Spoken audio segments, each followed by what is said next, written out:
नमस्कार, मैं हूं मुंबई से फिर एक बार रविंद्र जैन।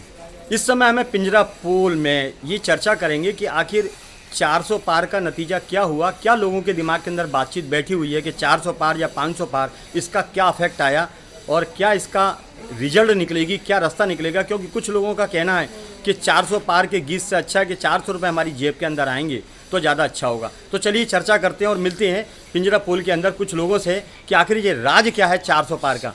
चलिए बात करते हैं, पहले सुनील जी से बात करते हैं। क्या सुनील जी, नमस्कार। नमस्कार। ये क्या हाल है आपका? 400 पार का जो नारा था उसका क्या है, कुछ हिसाब किताब समझ में आता है आपको? बढ़िया है, वो तो एक मानसिक प्रेशर है। अच्छा, मानसिक प्रेशर है। और इससे ज़्यादा क्या बोलना चाहेंगे? आपको लगता है कि 400 पार होगी? 400 पार नहीं होगी, पर बीजेपी गवर्नमेंट बनाएगी। ठीक है, बहुत बहुत धन्यवाद सुनील जी। चलिए अब आगे चलते हैं, देखते हैं। चलिए जैन साहब से बात करते हैं। जैन साहब, आखिर ये राज क्या है कि 400 पार 500 पार ये क्या बीमारी है ये? इसमें ऐसा भी सुना गया कि यूपी के उत्तर प्रदेश के अंदर एक आदमी 400 पार करते हुए वो उसको दौरा पड़ गया और वो पागल हो गया। तो ये क्या है 400 पार का हिसाब किताब क्या है, आपको क्या लगता है? उसमें दिमाग में भूत भर गया था। अच्छा।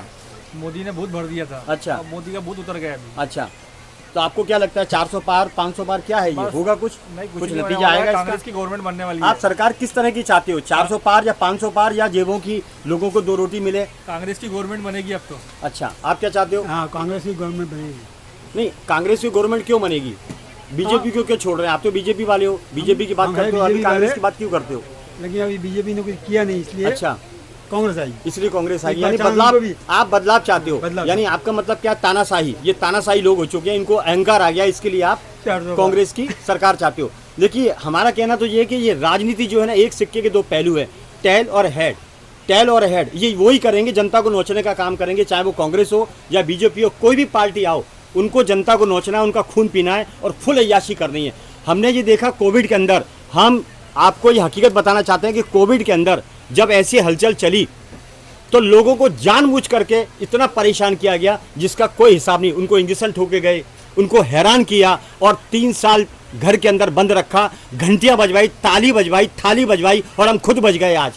आप समझिए मेरी बात। तो वो लोगों का जो अफेक्ट है लोगों के ऊपर आया है, इसलिए इनका पत्ता साफ होना स्वाभाविक है। अभी नहीं तो कभी नहीं ऐसी स्थिति बनेगी। तो चलिए हम आपसे, मैं निवेदन करना चाहता हूं देश की जनता से कि अपना कीमती वोट सोच समझ के दें। ये जितनी भी राजनीतिक पार्टियां हैं अपना उल्लू सीधा करती हैं, अय्याशी करती हैं। आपको मालूम होगा 130 करोड़ की जनता है, वो कितने गरीब लोग हैं, उस बारे में कोई बातचीत नहीं आई। लेकिन 400 पार 40 रुपये जेब में नहीं है। आम आदमी 40 रुपये जेब में रखने की बात करता है, 400 रुपये कैसे कमाएं हम दिन की, उसकी बात करेगा। लेकिन यहाँ तो ऐसा नाटक चलता है, राजनीति का गंदा खेल चलता है। किसी ने 10,000 लड्डू एडवांस बना दिए और किसी ने चुनाव की गिनती होने के पहले ही 400 पार का झंडा लहरा दिया। बड़ा अजीब माहौल है। देश के विकास की कोई बात होती नहीं है, देश का पैसा है फिर भी देश का विकास नहीं किया जाता है। ये बात हम क्यों चिड़े हुए इस पार्टियों से? क्योंकि कोविड के अंदर जिस तरह से हैरान किया, थाली बजवा दी, घंटा बजवा दिया और हमको लेटा दिया, खाने को कुछ नहीं दिया, 2 साल 3 साल तक घर में बंद रखा, लोग भूखे प्यासे मरते रहे, लेकिन ये नेता लोग तमाशे देखते रहे। ये बहुत खतरनाक एजेंडा है और हम इस चीज़ के लिए तैयार हो चुके हैं, देश की जनता तैयार हो चुकी है कि इन जैसे लोगों को, राजनीति वाले लोगों को जो देश से धंधा बना के अपना काम करते हैं, ऐसे लोगों को हम धिक्कारेंगे और आने वाला टाइम जनता इनको ऐसा सबक सिखाएगी कि जिंदगी में ये लोग याद रखेंगे। चलिए चलते हैं।